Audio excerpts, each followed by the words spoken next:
हाय भाई लोग, आपके प्यार और स्नेह के लिए बहुत बहुत धन्यवाद। और प्लीज़ इस चैनल को सब्सक्राइब करो, और अगर मेरा वीडियो पसंद आए तो लाइक करो और शेयर करो। तो इसमें वीडियो में मैं बात करना चाहता हूँ कि कैसे सीएए से आपकी खुद की इंडियन सिटीजनशिप खतरे में है। तो शुरू करते हैं।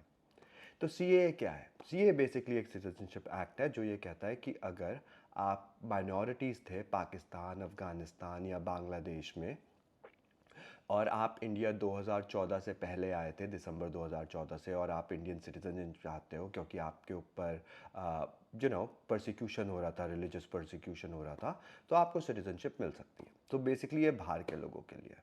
पर क्या आपको लगता है कि बीजेपी किसी को बाहर से आने देगी? वो तो इंडिया से लोगों को हटा दे, केवल अपने सपोर्टर्स को रखे।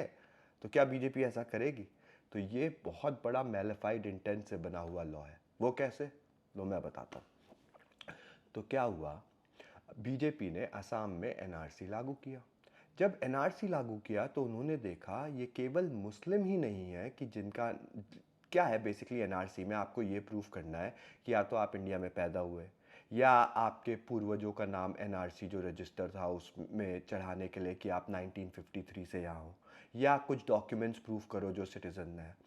तो क्या हुआ, असम में केवल मुस्लिम ही नहीं, हिंदू भी कई सारे ऐसे थे जिन पे डॉक्यूमेंट्स नहीं थे और प्रूफ नहीं कर पाए, तो उनका एनआरसी पे नाम भी नहीं चढ़ा क्योंकि उनका।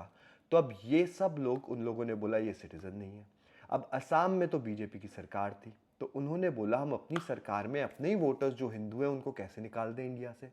तो इस चक्कर में वो सीएए लेकर आए। तो ये सीएए मेलाफाइड इंटेंट से बना है। उससे क्या होगा, जो हिंदू हैं या दूसरे रिलीजन है उनको ये कहेंगे कि भैया ये जो लोग हैं ये तो हमारे देश में इसलिए रह रहे हैं क्योंकि दूसरे देश में इनका रिलीजियस परसिक्यूशन हो रहा है, जैसे बांग्लादेश या पाकिस्तान या अफगानिस्तान, ऐसा कुछ बना के कर देंगे। और जो मुस्लिम है, क्योंकि उनको नहीं मिल सकता तो उन सबको निकाल देंगे।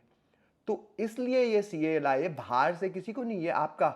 अब ये कह रहे हैं चुनाव के बाद पूरे देश में एनआरसी लागू करेंगे। सो अब जब पूरे देश में एनआरसी लागू होगा तो अगर वो हिंदू होगा या सिख होगा या क्रिश्चियन होगा, उसका नाम नहीं होगा या उस पर डॉक्यूमेंट्स नहीं होंगे, तो उसको तो ये सीएए के थ्रू इंडिया में रख लेंगे एज अ सिटीजन, है ना। पर अगर वहीं कोई मुस्लिम हुआ जिस पे डॉक्यूमेंट्स नहीं हुए तो उसको तो सीए मिलेगा नहीं, तो उसको निकाल देंगे। तो अगर आपको नेता बनना है या अगर आपको कुछ, तो आपको सुप्रीम कोर्ट में जाके बस एक पेटिशन देनी है कि ये लॉ मेलिफाइड इंटेंट से बना है, या तो गवर्नमेंट बोले कि एनआरसी से जो हम लागू करेंगे, एनआरसी से इसका कोई नहीं और एनआरसी का कोई भी इसका फायदा नहीं उठा पाएगा, जो वो करेंगे नहीं है, तो या इस लॉ को मेलिफाइड इंटेंट के थ्रू कैंसिल कर दिया जाएगा। पर इससे आपकी सिटीजनशिप भी खतरे में है, क्योंकि कल को अगर बीजेपी को लगता है आप उनके सपोर्टर नहीं हो या उनको आप पसंद नहीं है, तो वो आपको सीएए के थ्रू अप्रूव ही नहीं करेंगे। तो जो मेरा देश है उसमें मैं ही प्रूव करूं कि मैं यहां का सिटीजन हूं, इतना बड़ी हो गई बीजेपी। तो मतलब, तो सोचो, समझो, क्या ये सही हो रहा है? क्या ऐसा होना चाहिए आपके देश के नागरिकों के साथ?